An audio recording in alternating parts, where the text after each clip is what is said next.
Welcome to Soul Power Trip, the podcast that is your compass for manifesting your dream life. I'm Priscilla, a Jungian life coach with a master's in psychology, and I am your guide through the realms of the unconscious mind.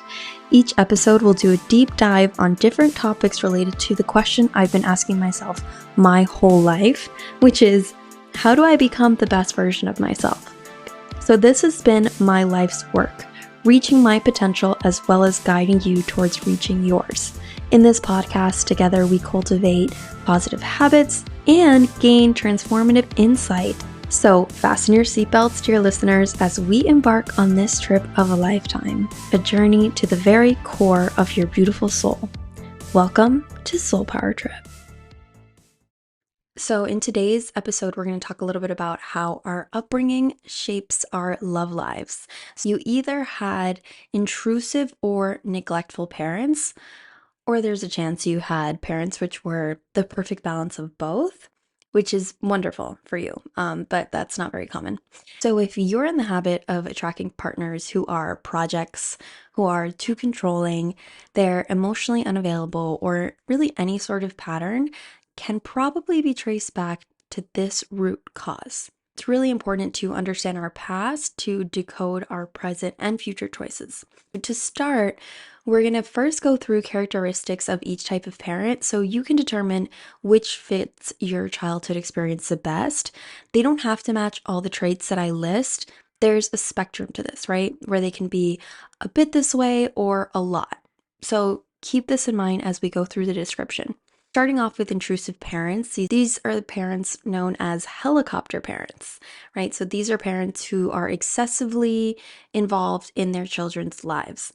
They're the ones who are constantly overseeing the child's activities, trying to solve all their problems, and they fail to recognize and respect boundaries. So these parents want to know everything, every detail of your life, every encounter with friends, boyfriends. It almost feels like they want to live through you. Right. And this is because they have an inability to understand and respect your boundaries as a separate human. They are the parents who pressure you to meet unrealistic expectations and push you towards specific paths in life. This is the type of parent who doesn't really allow you to have true autonomy. They are their happiest when they're micromanaging your life. So, for example, they walk into your room without knocking or respecting your privacy. They go through your personal things, and emotionally, they dismiss your feelings as silly, irrelevant, or unjustified, right? Also crossing boundaries in terms of emotional validation. They instead will emotionally dismiss your feelings and will push you to feel how they feel instead of acknowledging you as a separate person with their own feelings. Emotionally, they also overshare about their personal lives, their marital issues, their financial stresses with their child in a way that's excessive and quite inappropriate. The child oftentimes feels like more of a confidant than a child. And this is a big one I actually hear and see a lot. They use emotional tactics to influence a child's behavior and choices. So they will say things to the child like, if you loved me, you would do this, right? This is emotional manipulation. And so if you've had this experience, you probably grew up with intrusive parents. Okay, a bit more about the characteristics of intrusive parents. They insist on choosing or approving the child's friends and discourage certain friendships. They also love to make decisions for you as far as what extracurriculars you do, your college major, your career path. They don't necessarily consider your interests or desires. They choose what they want your life to look like, regardless of what you want your life to look like. Right? And in that way, they also try to dictate your appearance. They choose certain hairstyles or clothing that they want you to wear.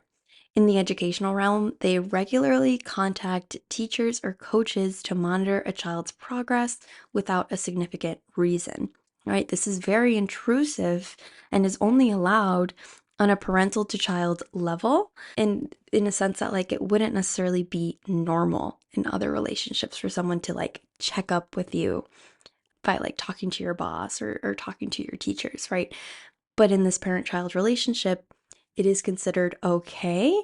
And technically, it will have some negative psychological impacts in the future.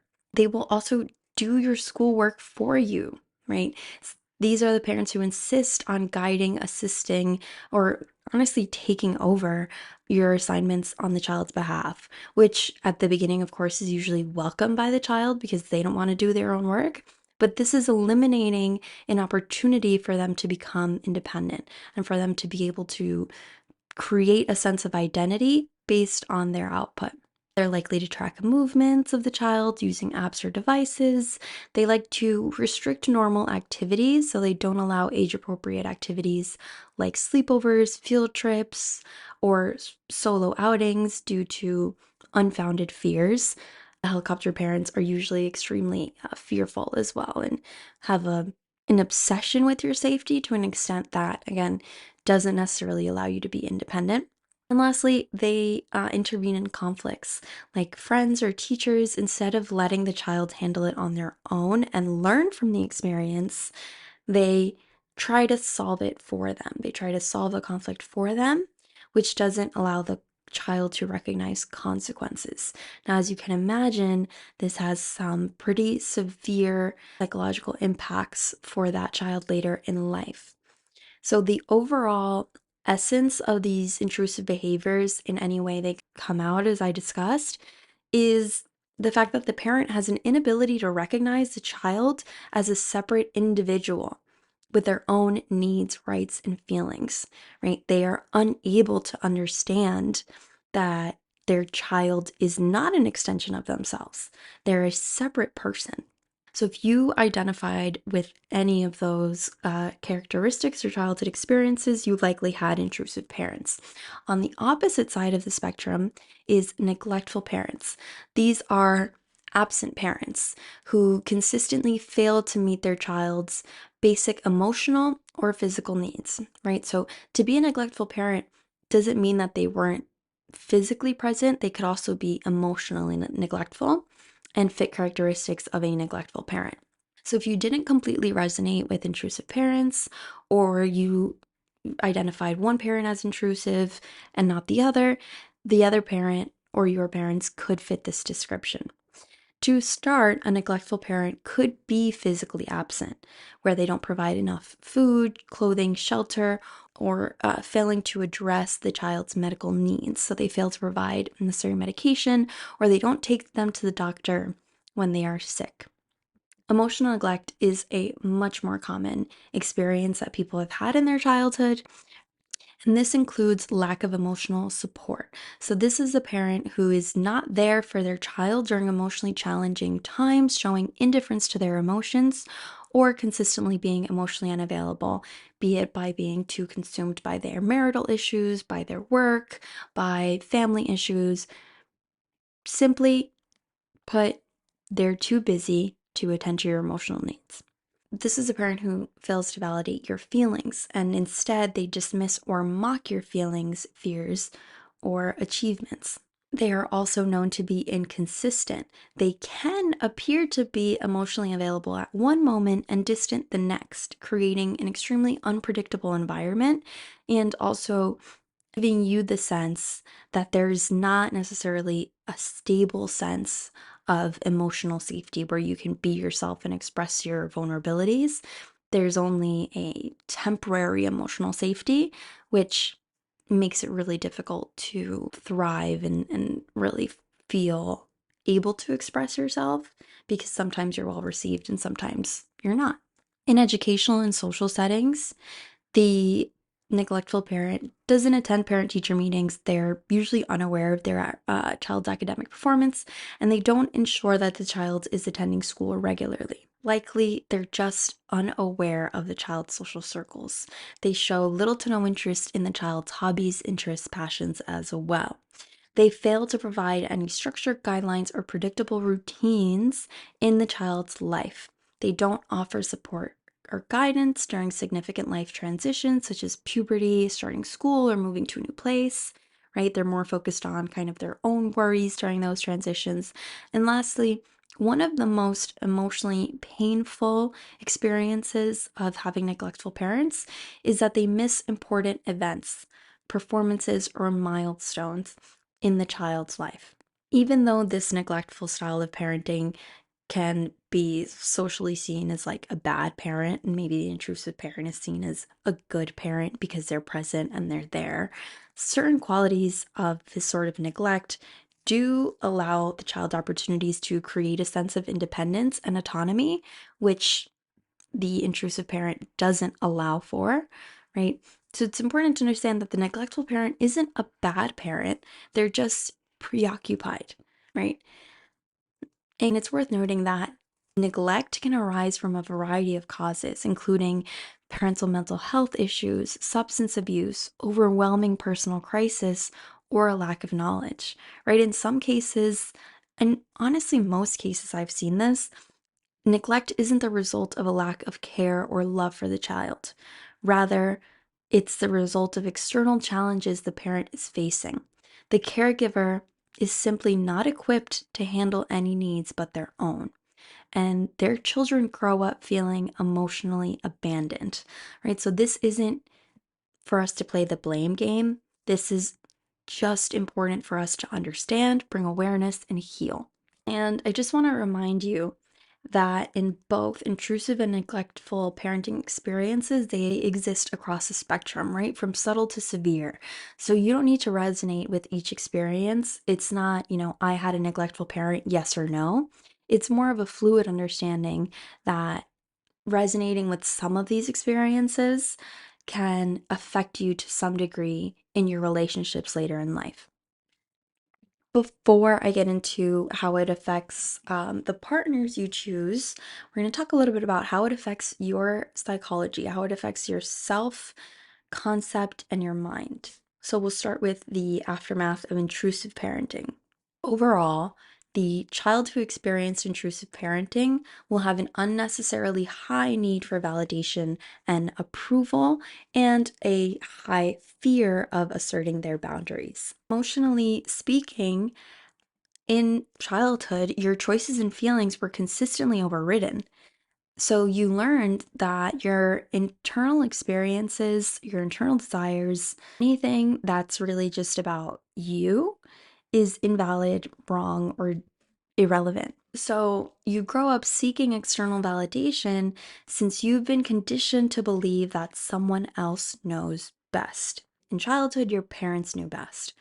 Maybe in young adulthood, your friends knew best and they were probably making decisions for you, right? And later in life, in relationships, you also depend on your partner to make those decisions for you, and don't develop your ability for you to know what's best for you. Because at the end of the day, you are the only one that knows what's best for you, right? You and your intuition and your higher self are going to know exactly what the best decision is for your life. But you never had an opportunity to develop that sense of internal validation because you were conditioned to believe that your internal voice is unworthy of being heard. And while you may have been told that was true growing up, it's not objectively true. So it's important to rewrite that and understand that you know best. Really convince yourself and your inner child that you don't need someone else's opinion to know what's right for you. Okay. If you had intrusive parents, it's very likely that you equate validation with love, right? This is actually also applicable to those who had the neglectful parent experience. But specifically for the intrusive parent experience, the repeated intrusions in the child's lives can make children feel that they're only loved when they meet their parents' standards. So as adults, they equate validation with being worthy of love and attention. They constantly seek reassurance from romantic partners, friends, or even colleagues to feel valued, right? This is very likely to develop into an anxious attachment where if you don't have that validation, you don't feel you're loved, right? It's to the point where, someone can tell you, I think you're amazing, But if you don't hear that on a consistent basis, or if they go a few months without saying that, you start to wonder if they still think that. You start to wonder if you're even still worthy of their love and attention because they have failed to validate you consistently, right? And this is an inappropriate need in relationships. It is not their responsibility to validate you. You are supposed to internally know that even if they refuse to validate you, you are worthy of love, right? And it's a bit stressful for the partner to also feel that you are unsure of yourself, you're unsure of your internal value, and only know that you're valuable when they reflect that value to you, right? It's a lot of pressure on the partner, right? Because they know that if they're not reflecting your value back to you, then you're not going to feel well. You're going to feel anxious, you're going to feel unloved, you're going to feel very mentally unwell, which creates an unhealthy dynamic in the partnership. The validation that they provide, where they mirror how valuable you are, serves as a safety net against the anxiety of thinking, am I not enough? Right? If any part of you wonders, am I enough? Then you need that person to constantly tell you that you are. And the issue is how frequently you need it, right? Because if you don't have that met by them, you don't know how to meet that internal need for yourself, right? Which means you're always going to be requesting that they give you that energy. And sometimes they're not going to give it to you. And that's fine because that's not their responsibility. And the fear of making a mistake is also quite paralyzing, which is why you depend on others to make decisions for you. Because if you make a mistake, that also had pretty severe consequences in childhood. So you really are going to do everything you can to prevent that from happening. And in doing so, you continue this narrative of, I'm not a good decision maker. I'm going to rely on someone else to do that for me. And that's just hurting your sense of self and eventually hurting your relationships as well. Most importantly, you learned at a young age to suppress your true desires and feelings. Instead, you just take actions to meet your parents' expectation of you. So, this makes it very difficult to develop a strong sense of who you are or what you genuinely want, leading to a life lived for others rather than for yourself, right? This is something that is not sustainable. When you live your life for others and you neglect yourself will continually put you in states of anxiety, depression, high stress, low mood, because you are not living to satisfy yourself, your true desires, and your true purpose, right? So there's going to be an inner dissatisfaction with the way you're living your life, and it's not sustainable to live for others, right? So this is why it's important to understand and make a change, because the feeling, the heaviness that you feel inside is not going to go away until you decide that you are going to take control of your own life. Of course, with these internal impacts on your mind, this is also going to have an impact on your external world, right? Because our external world is really a mirror of our internal world. So, this is how this psychological wound is reflected in your reality through your relationships. Okay, these are the types of partners you attract if you went through intrusive parenting. Number one, you may be likely to attract partners who are dominant and controlling. Since you had intrusive parents, you gravitate towards partners who also have a controlling demeanor similar to your parents because it's familiar. The primal part of our brain loves familiar territory, seeks it out, needs it. It's even if it's not good for you, it's familiar and it's known. So it's going to push you towards that pretty strongly. Um, and because of this, there's an unconscious belief that love is intertwined with control. And this is really important. It's important to know if you are the type of person who equates love with control, Because in your childhood, being controlled and dominated meant being loved. They are one in the same. And this might not be consistent with your actual personality, right? And it can be a very disorienting experience when you're just like, wait, I don't usually act like this with my friends or in other circumstances. But in relationships, you learned that being submissive, being easily controlled, and non opinionated makes you lovable. Okay.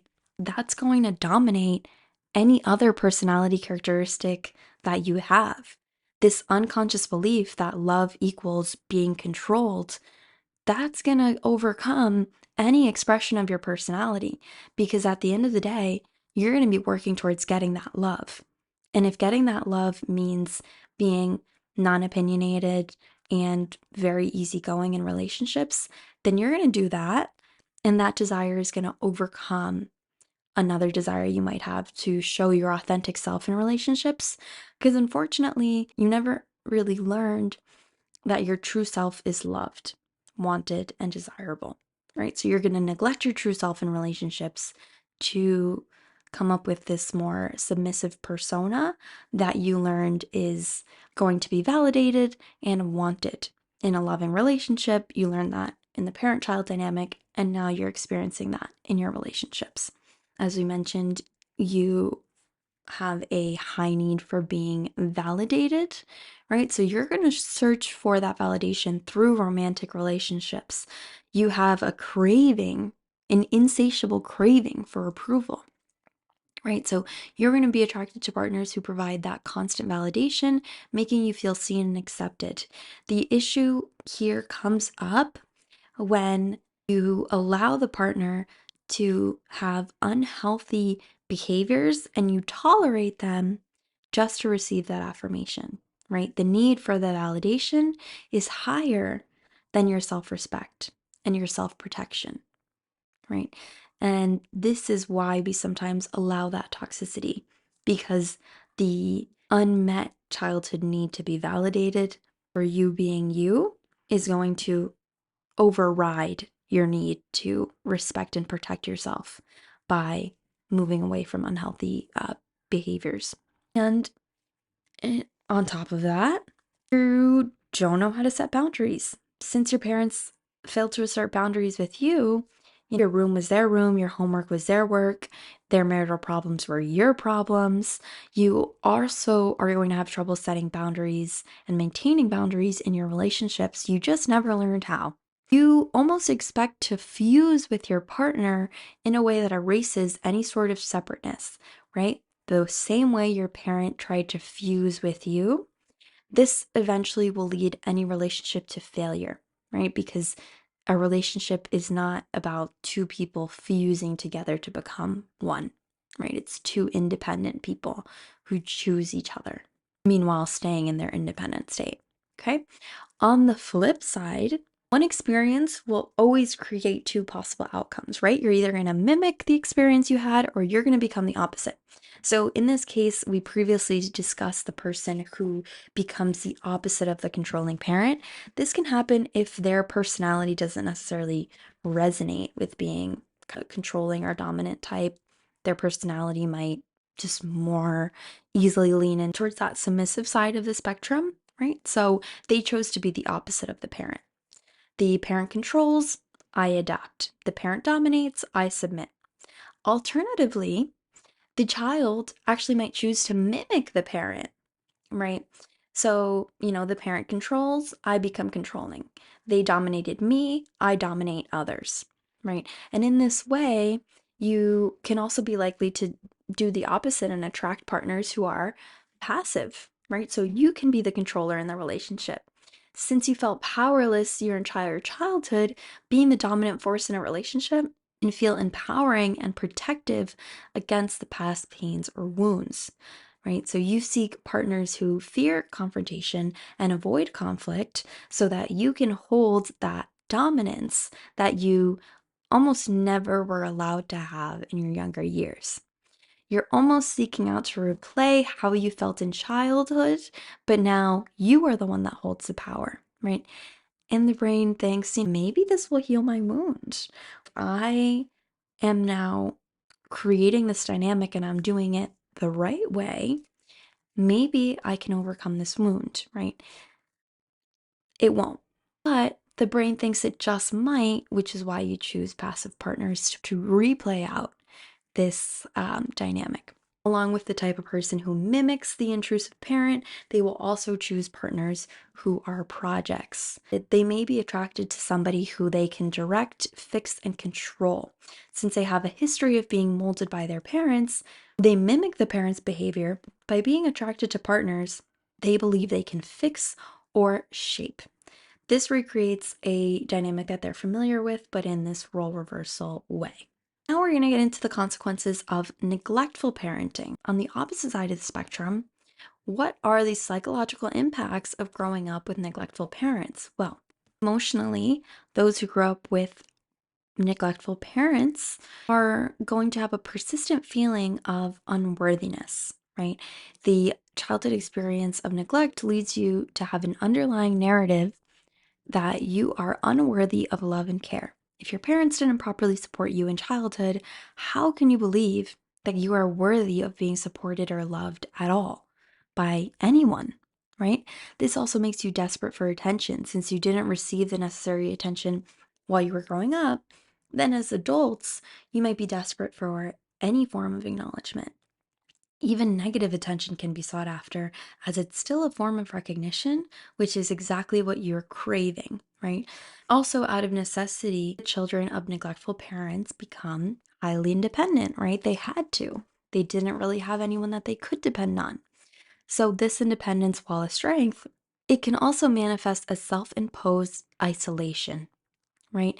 It manifests as a reluctance to ask for help or an inability to recognize when you need support. And this is a flaw because there will always come a time in life where you need help and you need support, and you are going to prefer to isolate and deal with it on your own instead of leaning on the people around you who are there to love and support you, right? Because of this core wound that needs to be healed. You likely also have a special talent for reading in between the lines. Neglected children often have to read their environment for clues since direct communication from their parents is rare, so they become adept at picking up on subtle cues or shifts in mood to anticipate and adapt to any given situation, right? So later in life, if a teacher or boss looks slightly displeased, they're going to keep reading in between the lines, and the individual might immediately assume that they've done something wrong, even if the displeasure is unrelated. Okay, they also fear abandonment or being overlooked. Because of this, they need validation as a proof of their existence. Neglect can make children feel invisible or non existent. So, as adults, seeking validation is a way that they can confirm that they exist, right?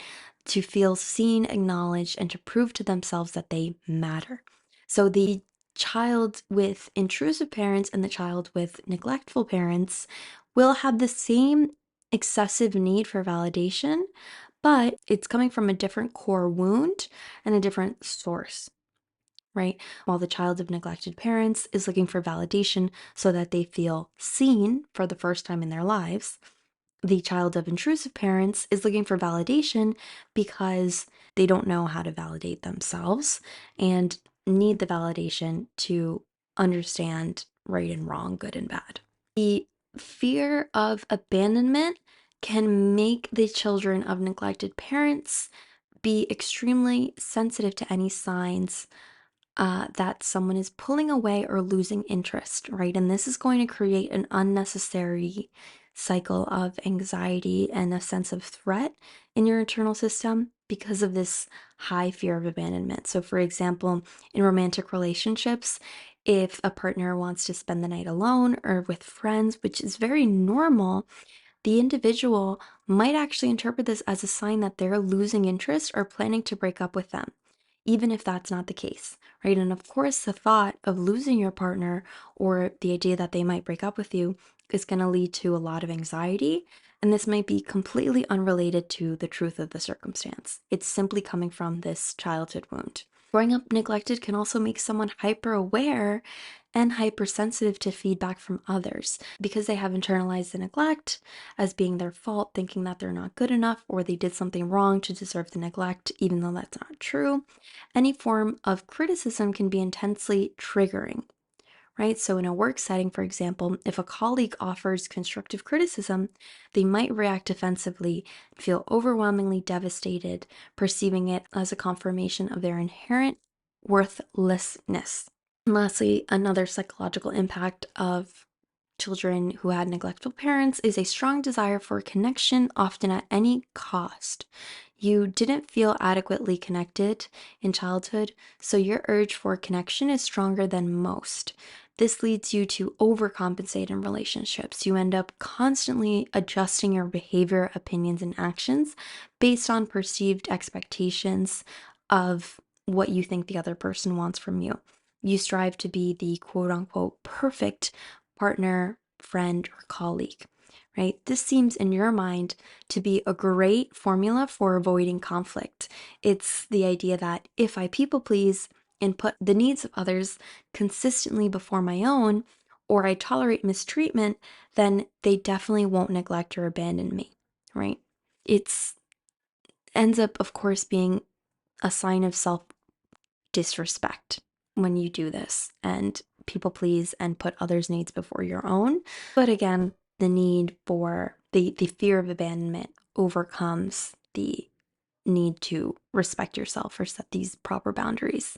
The aftermath of neglectful parenting on your relationships, you're probably going to be attracted to partners who only offer crumbs of attention and aren't emotionally unavailable, just like your parents, right? This replicates a familiar family dynamic that you have already experienced in childhood. So, why are you going to look for something different? They feel like they need to work for attention or affection. They feel that if they can win over such a partner, they can retroactively fix their childhood trauma. They also believe the opposite is true. If there's someone in their lives who they don't need to work for, or they don't feel they need to earn their love, they're not going to be attracted to that person. It doesn't match their internal narrative that love is hard and love comes and goes in waves, right? You're going to internally believe that that's a fact of life, and it's not, right? Of course, emotionally available and safe partners exist, but you're not going to be attracted to those people because you don't, at your core, believe that that's true, right? And those emotionally safe partners aren't going to make you work for their love, right? Another contradiction to your internal narrative that you need to earn love, right? Going to be hard to attract the right partner if you haven't addressed these limiting beliefs that are dictating your reality. You may also attract partners who are overbearing or smothering. In contrast, right, we talked about how you can either mimic or become the opposite. You may be attracted to partners who are the complete opposite of the neglectful parent, right? This is your attempt to heal by creating the opposite dynamic of what you experienced in childhood. While an over attentive partner can temporarily fill the void left by your parents, this leads to an imbalanced relationship dynamic where you become overly reliant on the partner for emotional support. This becomes an issue because although your partner can fill some of the void, they can't heal you completely, but you will expect them to. You are also attracted to partners who can validate your worth. Having grown up feeling overlooked or undervalued, you may gravitate towards partners who make you feel unworthy, often in grandiose or overt ways. This can manifest in relationships that start intensely but might not have a stable foundation. This is actually something that used to happen to me a lot, where I believe that the purpose of relationships was to feel validated, was for me to finally feel wanted and beautiful and loved, right? And I would get that and engage in these sort of relationships that were very intense, and that was it, right? It wouldn't last because unfortunately, or fortunately, honestly, they weren't my validation machine. As much as I wanted them to be, they weren't a validation machine. They were also a person who needed me as well. right? But I wasn't necessarily willing to give what a relationship would have required. I was just really focused on their purpose in my life to validate me and make me feel wanted. After that, it was hard to make anything really grow and blossom because there was no other purpose of a relationship for me. And it took me a long time to realize that. After a few months, I would feel insecure and unwanted because they weren't validating me as much as I needed. And eventually it ended because making me feel worthy of love is not their job, it's mine. Lastly, you're probably attracted to partners that you can rescue. Much like those with intrusive parents, you might seek out projects, right? Individuals who also come from neglectful backgrounds. You might be drawn to partners that you can save or rescue because by doing so, you hope to find that same sense of validation and purpose, right? Something that you were lacking in childhood. Okay? So, in both scenarios, regardless of intrusive parenting outcomes or neglectful parenting outcomes, the partner dynamic serves as an unconscious attempt to either replicate or compensate for the familiar patterns that they grew up with because they're comfortable. Even if it's unhealthy, you are unconsciously attracted to these type of partners to in some way somehow kind of correct or heal these past traumas. This is the unconscious at play, and it's not what's going to heal and correct the trauma. This is going to heal and correct the trauma. The awareness and the action steps that you can take, right? So, healing and transformation. The first step is self awareness, which, congratulations, you can check that off the list. Step two is recognizing the patterns and triggers that are a reflection of this wound, right? When you have these experiences in your real life, you start to define it, start to categorize it, and say, the reason that I depend on Mary to always make decisions for me at work is not because I'm a bad decision maker. It's because I had intrusive parents who never taught me the value of my own judgment. This is a very important part of healing is to trace back the trigger, take it back to the source, uproot it, say, I know where you come from. I know why you're happening. I'm looking at you. You're not hidden anymore. I can see you and I can recognize where you come up in my life. That's pretty much all it takes. And then from there, you kind of just are aware if it ever comes up again. But it's the rooting out of it that creates the healing. And the transformation comes in the repetition of acting differently when those triggers and patterns come up. So I want to note that it's important to reflect on your past without dwelling on it, right? This awareness isn't meant to help you take a victim narrative of, oh, I'm this way because of my parents and I can't help it. That's not true, right? We reflect to know where you need to take responsibility to create the future that you want and desire. I also would recommend leaning on therapeutic interventions. You can use therapy to look into your past wounds and understanding more about your childhood. I also recommend you look a bit at healing your inner child, right? There's a lot of meditation sources out there for you to do the inner child healing work, and this can very much help heal these wounds at the core so that you can see the healing reflected in your outcomes and will end the pattern of attracting the type of partners that you're not satisfied with because you've already healed the wound that needed attending, right? That's why these type of patterns come up. It's just trying to show you in this weird way that there's something deeper that needs your attention. So, action steps, looking into inner child work, setting healthy boundaries, affirming your boundaries, understanding what your boundaries are, and sticking to them in your relationships, embrace more practices that increase your self-worth and self-love, such as self-care, increasing the time you dedicate to yourself, your interests, your hobbies, really understanding your creative output, your intuitive sense, right? There's so many resources to do that. One of the resources being starting coaching with me. I have a program that offers one on one sessions, as well as a workbook and a journal and meditations to give you a holistic, healing, and transformative experience while we also work one on one together every week. If you'd like to know more about that, please do not hesitate to reach out. Remember, the past does not dictate your future, right?